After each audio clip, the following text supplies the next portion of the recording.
भगवान के दरबार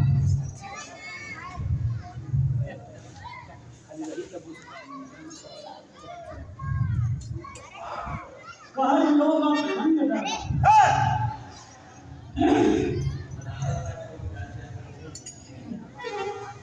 सतगुरु की कृपा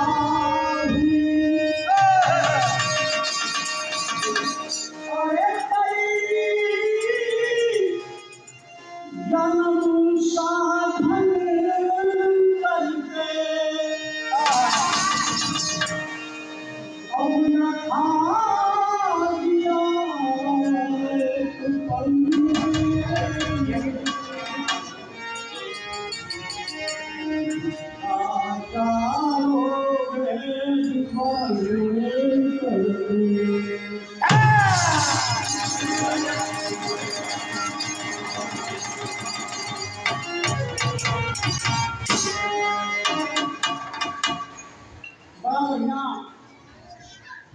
भजन के साथ साथ हम लोग सुना है कि आंगन भगवान के करती जन्माष्टमी के त्योहार अभी बात जो भीषण है कृष्ण भंडारा ये भगवान के दरबार में आप लोग पूरा पूरा साहब के धरती से आप लोग गवर्नमेंट सब भक्त जन यहाँ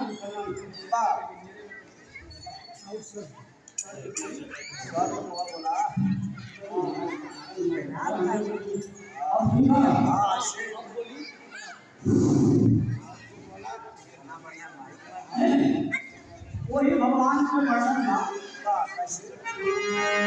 भगवान का महाभारत के लड़ाई के अंदर भगवान श्री कृष्ण सारथी बन रहा अर्जुन का भारत का सारथी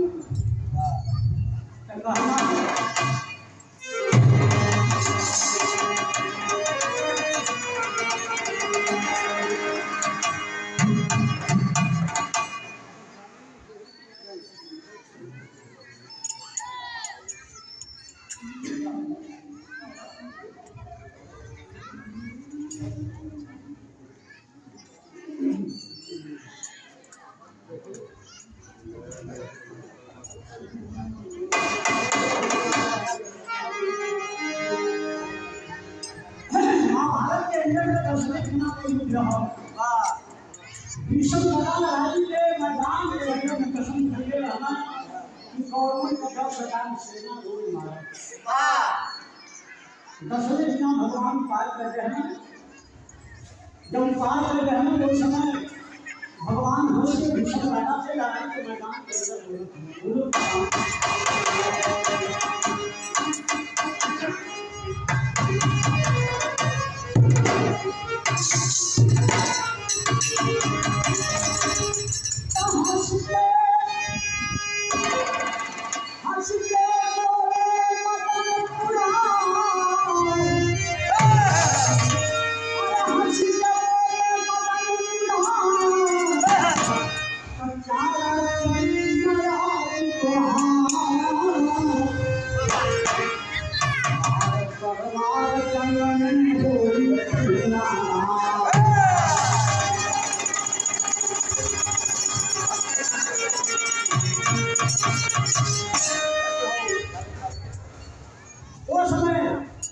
भगवान श्री कृष्ण कहने कि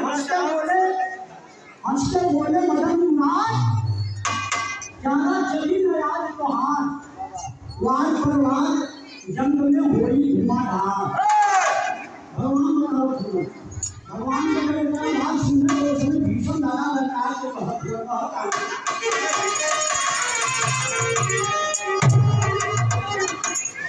कि बेखनदारी सारी में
भगवान श्री कृष्ण से भीषण दादा कहा सुना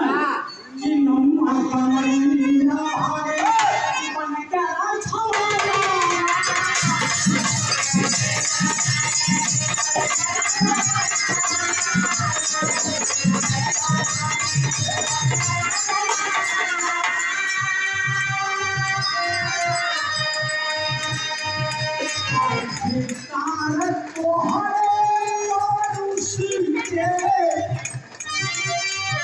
Allah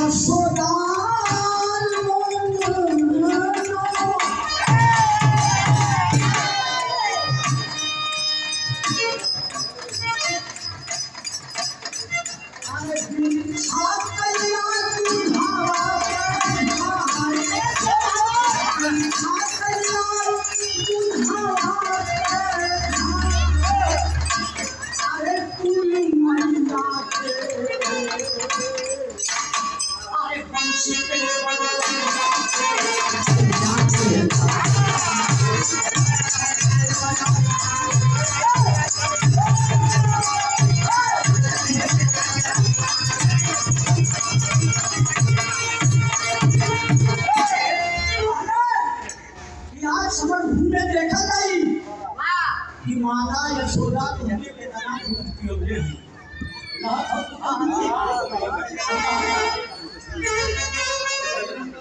कहा खाना श्याम दादा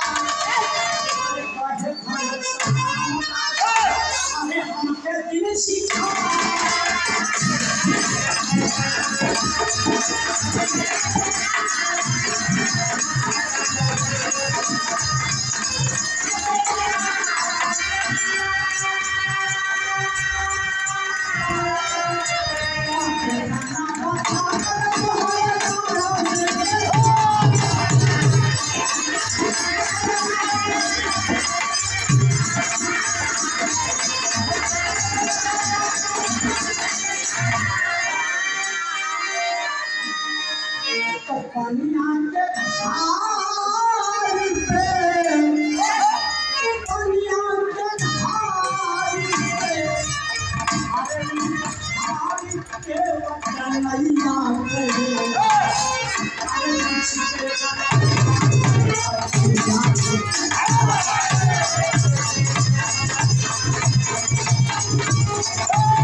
तोहरे मरे को उपाय होकर धरन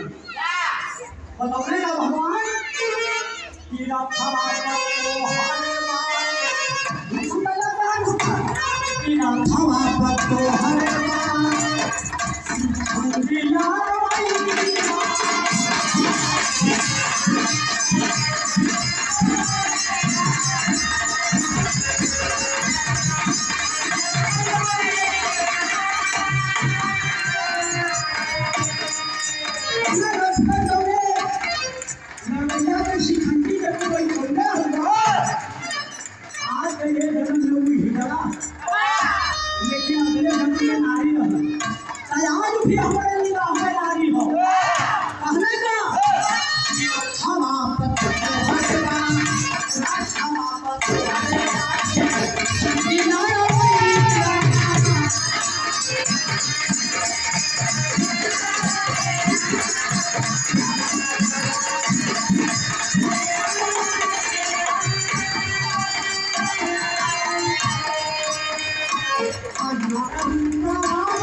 दिया लेकिन हमारे बारे में आ गया हो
श्याम